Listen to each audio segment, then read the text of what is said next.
अऊज़ु बिल्लाहि मिनश्शैतानिर्रजीम बिस्मिल्लाहिर्रहमानिर्रहीम।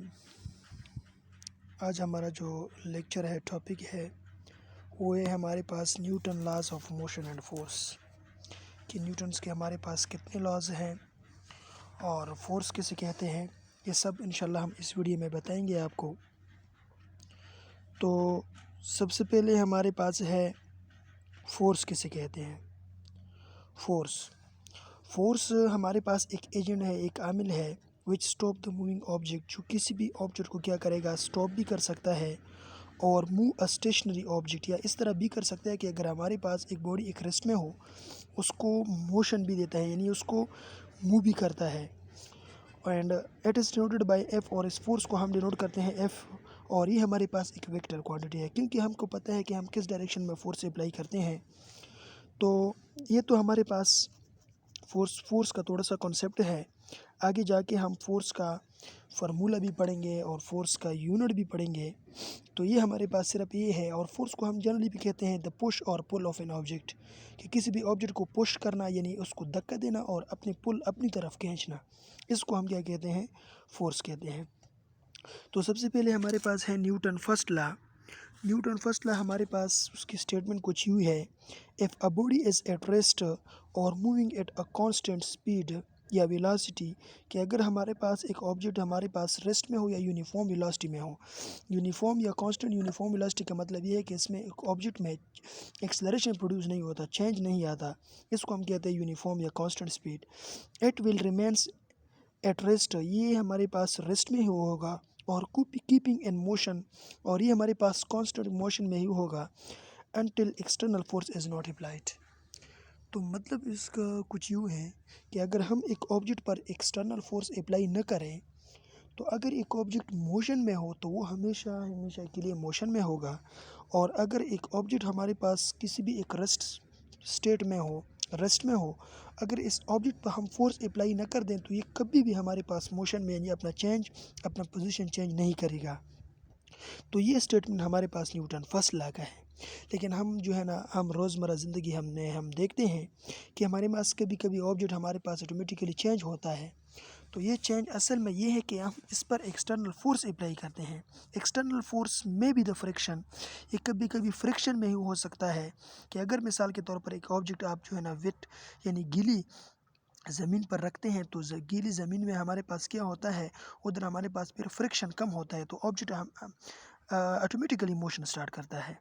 तो इस लॉ को, this law is also called inertia, और इस लॉ को हम इनर्शिया भी कहते हैं, क्योंकि इनर्शिया हमारे पास यह भी डेफिनेशन भी है, the property which want to regain the object in its original position. ये हमारे पास इनर्शिया हमारे पास भी ये है कि अब बॉडी हमेशा चाहता है कि हम अपनी पोजीशन पे आ जाएं, लेकिन अगर हम इस पर फोर्स अप्लाई करते हैं तो तब हमारे पास वो उसमें चेंज आएगा। द एक्सटर्नल फोर्स में बी फ्रिक्शनल फोर्स और एनी अदर, इसको हम जो है ना एयर रेजिस्टेंस को भी हम कह सकते हैं, ड्रैग फोर्स भी कह सकते हैं, फ्रिक्शनल फोर्स भी हमारे पास एक्सटर्नल फोर्स हो सकता है। अच्छा, तो नेक्स्ट में है हमारे पास if there is no external force acting on an object, यानी अगर हमारे पास नेट एक्सटर्नल फोर्स ऑब्जेक्ट पे ना हो, means external force cancel each other, अगर हमारे पास एक्सटर्नल फोर्स ऑब्जेक्ट कैंसिल कर दे एक्सटर्नल फोर्स जिस पर हम एक फोर्स अप्लाई करते हैं, then the object will remain a constant velocity. तो ज़ाहिर बात है, तो ऑब्जेक्ट या तो हमारे पास जीरो वेलोसिटी में होता है, या हमारे पास किस चीज़ में होगा, हमारे पास या हमारे पास उसकी वेलोसिटी फिर ज़ीरो होंगे, या हमारे पास कांस्टेंट वेलोसिटी के साथ जा रही हो। और the object will be eight rest, और ऑब्जेक्ट हमेशा हमेशा के लिए रेस्ट में होगा असल। अच्छा, ये फिगर में मैंने एक कार रखा है, इसमें यह है कि अगर हम इस पर अपोजिट फोर्स अप्लाई कर दें या बिल्कुल फोर्स अप्लाई न कर दें तो ये कार हमेशा हमेशा के लिए अपनी ही जगह पे होगा। और दूसरे हमारे पास हमने ये जो एक पैराशूट का मैंने एक एग्जांपल यहाँ पे लिया है, कि हमारे पास एक पैराट्रूफ है जो किसी जहाज़ से शायद आपने देखा भी हो, जो छलांग लगाता है। वो क्या करता है, वो जैसे ही जहाज़ से छलांग लगाए तो इसका हमारे पास जो वेट होता है वो हमारे पास ज़्यादा होता है, तो वो नीचे की तरफ आना शुरू करता है। लेकिन कुछ टाइम के बाद आप देखते हैं कि इस पर एक एक्सटर्नल किस्म का फोर्स लगता है जिसको हम कहते हैं ड्रैग फोर्स। और ये हमारे पास जब ये एक ऐसा वक़्त आता है कि उस वक़्त में हमारे पास जो ड्रैग फोर्स और हमारे पास जो ऑब्जेक्ट का वेट है वो बराबर होता है। यहाँ पे मैंने लिखा भी है W = FD। तो इस हालत में क्योंकि ऑब्जेक्ट तो मोशन में होता है लेकिन उस कांस्टेंट मोशन या कांस्टेंट वेलोसिटी के साथ जा रहा है, तो ये हमेशा हमेशा के लिए, जब तक ये ज़मीन पर न पहुंचे, ये हमेशा हमेशा के लिए कांस्टेंट ही यानी यूनिफॉर्म स्पीड के साथ या यूनिफॉर्म वेलोसिटी के साथ जा रहा हो। तो ये हमारे पास न्यूटन फर्स्ट लॉ। इसके बाद हमारे पास है न्यूटन सेकंड लॉ। और न्यूटन फर्स्ट लॉ में ये है कि अगर मैं फोर्स अप्लाई कर दूँ, इस तरह अप्लाई कर दूँ कि हमारे पास या तो ये एक दूसरे को कैंसिल करे, या इस तरह करे कि अगर हम इस पर बिल्कुल फोर्स अप्लाई भी ना करें। लेकिन अगर ये है कि अगर हम एक ऑब्जेक्ट पर क्या कर लें, फोर्स अप्लाई कर दें, तो फिर क्या होता है। तो यहाँ पे इस तरह होता है, how the object will change. यहाँ पे मैंने लिखा है how the object will change by external force, कि एक ऑब्जेक्ट एक्सटर्नल फोर्स के साथ कैसे चेंज होता है अगर हम इस पर एक्सटर्नल फोर्स अप्लाई कर दें। फर्स्ट लॉ में तो हमारे पास हमने एक्सटर्नल फोर्स अप्लाई नहीं किया था, लेकिन यहाँ हम अगर फोर्स अप्लाई कर दें तो इसकी स्टेटमेंट ये है, external force is applied on an object, कि अगर हम एक ऑब्जेक्ट पर एक्सटर्नल फोर्स अप्लाई करें then acceleration is produced in the object. तो ऑब्जेक्ट में हमेशा ज़रूरी बात है कि एक्सेलरेशन हमारे पास, क्योंकि उसकी स्पीड में हमारे पास चेंज आ जाएगा। तो चेंज जब वेलोसिटी में जब चेंज आता है तो वो उसको हम क्या कहते हैं, एक्सेलरेशन कहते हैं। तो यहाँ पे एक्सेलरेशन प्रोड्यूस हो गया। अब ये एक्सेलरेशन हमारे पास क्या है, this acceleration is directly proportional to the force, और ये हमारे पास फोर्स को डायरेक्टली प्रोपोर्शनल होगा, यानी जितना हम फोर्स अप्लाई करते हैं उतना उसमें हम एक्सेलरेशन प्रोड्यूस करते हैं। तो ज़ाहिर बात है कि हमारे पास दो बॉल्स हैं, हमारे पास दो एक नहीं एक बॉल है, अगर हम इसको जो है ना कम फोर्स के साथ थ्रो करते हैं तो उसमें वेलोसिटी यानी कम वेलोसिटी तो यानी कम डिस्प्लेसमेंट कवर करेगा। लेकिन अगर हम एक वही ऑब्जेक्ट को अगर हम ज़्यादा फोर्स के साथ थ्रो कर दें तो उसमें हमारे पास क्या होता है, वो ज़्यादा जो है ना डिस्प्लेसमेंट कवर करेगा। तो यही इस तरह है कि अगर हमारा जो फोर्स है वो ज़्यादा हो तो एक्सेलरेशन भी ज़्यादा प्रोड्यूस होगा, इस तरह। And inversely proportional to the mass of the object, और किसको इन्वर्सली प्रोपोर्शन है, मास को। कि अगर हमारे पास एक ऑब्जेक्ट का मिसाल के तौर पर मास ज़्यादा हो तो इसमें आपने क्या करना है, उसमें एक्सेलरेशन कम प्रोड्यूस होता है। मिसाल के तौर पर आप इस तरह कर लें कि 10 न्यूटन फोर्स आप एक कार पर भी लगाएं, या मिसाल के तौर पर एक साइकिल पर अप्लाई कर दें, वही 50 न्यूटन आप ट्रक पर अप्लाई कर लें, तो किस में चेंज आ जाएगा, एक्सेलरेशन किस में ज़्यादा प्रोड्यूस होगा, उसमें। यानी साइकिल पर हम जो फोर्स अप्लाई करते हैं 50 न्यूटन, तो वो हमारे पास उसमें ज़्यादा चेंज आ जाएगा, ज़्यादा एक्सेलरेशन वो प्रोड्यूस करेगा, क्योंकि उसका मास कम है और बनिस्बत ट्रक के, क्योंकि ट्रक का मास हमारे पास ज़्यादा है, तो ये हमारे पास फिर ज़्यादा फासला कवर करेगा। तो अब न्यूटन सेकंड लॉ का मैथमेटिकल फॉर्म हम देखते हैं कि यहाँ पे मिले के हैं a is directly proportional to F. कि तो उसने कहा था ना कि हमारे पास acceleration directly proportional to force है, and inversely proportional, and second a is inversely proportional to 1/m। By combine, अगर हम इस दो को कंबाइन कर दें तो a is directly proportional to F by M, keeping a constant क्या, क्योंकि जब भी हम प्रोपोर्शनलिटी को इक्वलिटी में चेंज करते हैं तो यहाँ हम एक कांस्टेंट लगाते हैं, और यहाँ पे हमारे पास जो कांस्टेंट है वो है हमारे पास के, और के को मैंने जनरली वैल्यू दी है 1। तो यहाँ पे A is equal to K F by M, and A is equal to F by M, and F is equal to M है। तो ये हमारे पास फोर्स का हमारे पास न्यूटन सेकेंड लॉ है।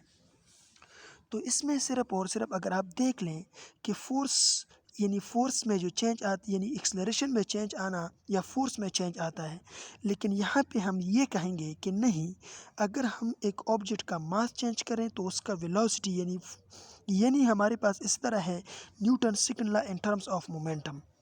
तो मोमेंटम हमारे पास क्या है, ये जो ऊपर का जो रिलेशन है F is equal to M A, ये एक्सेलरेशन और फोर्स का रिलेशन है। कि अगर हमारे पास फोर्स हम ज़्यादा अप्लाई करते हैं तो हमारे पास ऑब्जेक्ट में ज़्यादा एक्सेलरेशन प्रोड्यूस होगा, लेकिन अगर हम इस फोर्स का रिलेशन किसी वेलोसिटी के साथ कर लें तो कैसे, हम एक टर्म लेते हैं, एक क्वांटिटी लेते हैं जिसको हम कहते हैं मोमेंटम। और मोमेंटम हमारे पास क्या है, momentum is the product of force and velocity. कि हमारे पास एक क्वांटिटी है, क्वांटिटी में कितना चेंज आता है, तो इसको हम क्या कहते हैं। तो यहाँ पे देख लें कि हमारे पास the product of mass and velocity यानी P is equal to mv। तो यहाँ पे हम देखते हैं कि आया वेलोसिटी में चेंज आने की वजह से फोर्स में चेंज आता है कि नहीं, या फोर्स में चेंज की वजह से एक्सेलरेशन में चेंज प्रोड्यूस होता है कि नहीं, यहाँ पे हम देखते हैं। तो प्रूफ एफ एज हमारे पास F is equal to M है, और अगर हम एक्सेलरेशन में यानी डिल हमारे पास है change, del F is equal to m del a, क्योंकि मास हमारे पास यहाँ हम मास एज अ कांस्टेंट लेते हैं, तो यहाँ पे हमारे पास क्या है कि अगर हम फोर्स में जितना चेंज लाते हैं उतना हमारे पास एक्सेलरेशन में भी चेंज प्रोड्यूस होगा। लेकिन आपको ये भी पता हो कि एक्सेलरेशन हमारे पास बराबर है del v divide by t, यानी change in velocity per unit time, कि कितने वेलोसिटी में कितना चेंज आता है पर यूनिट टाइम में। तो यहाँ पे आप पुट कर दें, तो यहाँ पे आप देखते हैं टाइम को यहाँ पे डिवाइड कर दें, del F cross del T is equal to M V. तो यहाँ पे मोमेंटम हमारे पास किसको कहते हैं, मोमेंटम हम एम वी को कहते हैं। तो यहाँ पे del F cross del T is equal to del N to M V, तो यहाँ पे डिल हम यहाँ पे ले आएंगे, तो यहाँ हमारे पास बराबर है डिल पी, यानी फोर्स हमारे पास किस चीज़ के बराबर है, del P divide by del time. यानी हमारे पास फोर्स हमारे पास बराबर आता है चेंज एंड मोमेंटम। तो मिसाल के तौर पर चेंज एंड मोमेंटम ये है कि मिसाल के अगर हमारे पास एक ऑब्जेक्ट है, अगर उसका मोमेंटम हम चेंज कर दें, मीन्स उसका वेलोसिटी चेंज कर दें टाइम के साथ, कि कितना वेलोसिटी हम टाइम के साथ चेंज करते हैं, तो उससे भी हमारे पास एक्सेलरेशन प्रोड्यूस होता है। मिसाल के तौर पर आपके पास एक ऑब्जेक्ट है, इन दो ऑब्जेक्ट्स हमारे पास हैं, उसकी मासेस सेम है, चलो मासेस तो सेम हो गए, लेकिन एक को मिसाल के तौर पर मैं 10 मीटर पर सेकंड के साथ उसको मींस इसकी वेलोसिटी इसको मैं एक ऑब्जेक्ट को मैं 10 मीटर पर सेकंड वेलोसिटी के साथ वो जा रहा है, और दूसरा ऑब्जेक्ट 15 वेलोसिटी के साथ, तो आपके जहन में ये बात आ जाएगा कि हमने जो फोर्स यानी 15 मीटर पर सेकंड वेलोसिटी के जो 15 मीटर पर सेकंड है उस पर हमने ज़्यादा वर्क काम कर दिया है, ज़्यादा फोर्स अप्लाई कर दिया है बनिस्बत 10 मीटर पर सेकंड से। तो ये है हमारे पास न्यूटन सेकंड लॉ, और यहाँ में हमारे पास फोर्स भी है, और फोर्स का हमारे पास जो यूनिट है वो है हमारे पास Newton. Third law, Newton first law presents has 3 laws of motion and the principle, यही हमारे पास इंट्रोडक्शन है nature and has third law states that for every action force and nature there is an equal and opposite reaction. ये nature में हमारे पास इस तरह है, न्यूटन थर्ड लॉ ये कहता है कि that the action and reaction are always in same but they are in opposite direction, कि एक ऑब्जेक्ट पर आप जितना काम करते हैं उतना यानी जितना फोर्स अप्लाई करते हैं वो भी आप पर इतना फोर्स अप्लाई करते हैं।